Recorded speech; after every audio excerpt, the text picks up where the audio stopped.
Wendy Fisher opened up an entire new world in terms of female big mountain skiing. She charged so hard and with such style, she just took it to a whole nother level, and it was like, I want to be like her.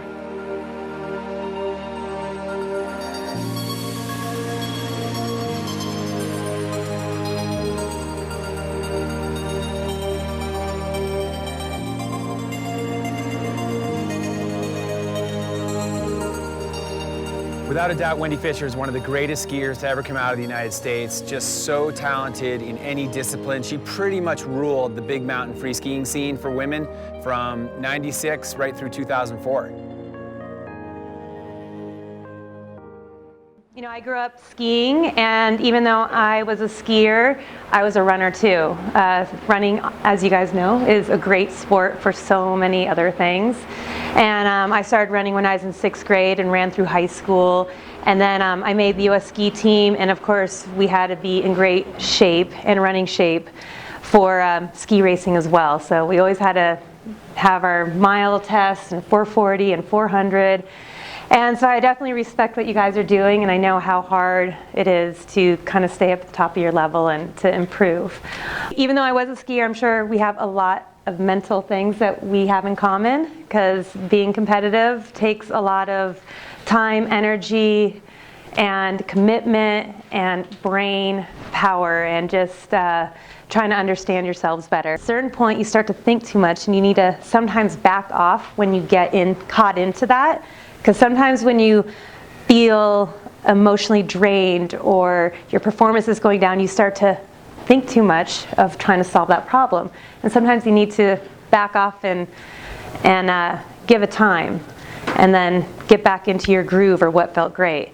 You know, the one thing I found through ski racing is you'd hear other coaches talk about other athletes, like how great they are. Oh my God, so-and-so is running so well. I mean, you know, maybe you hear that, and it could be really intimidating.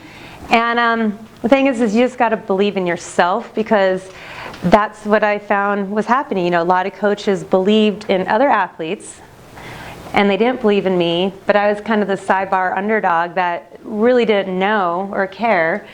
And because I was having fun and just kind of stuck to loving the sport, somehow, whether it was talent or my mindset, I don't think I had a strong mindset.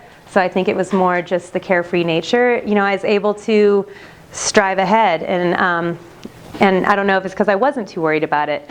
The worried part came later. I think once you are more on top is kind of where I felt the stress, the internal stress and worry part, because when you're the underdog, you don't expect that all the time you're going to do great, and then suddenly when you start doing great, you want to maintain that, and how do you maintain it? And that's the tricky part sometimes.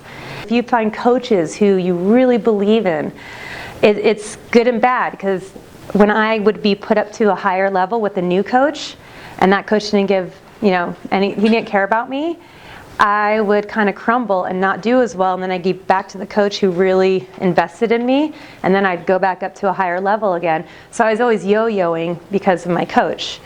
So you have to find these, you know, little unique things that make you feel confident, comfortable, believe in yourself.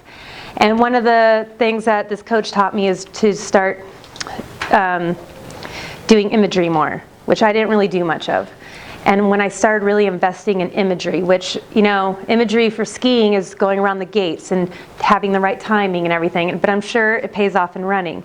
Like your pace, your breathing, how you feel smooth. The main ingredient for me when I was ski racing was having fun.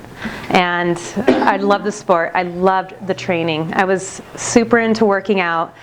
And even though it hurt, I knew it was for a purpose. It felt great. And then at ski races, I'd, you know, goof around my girlfriends.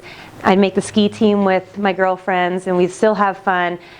And, you know, it's hard to pinpoint why, maybe because I was trying harder. And I don't think it totally has to do with fitness, because I was not the strongest girl on the ski team.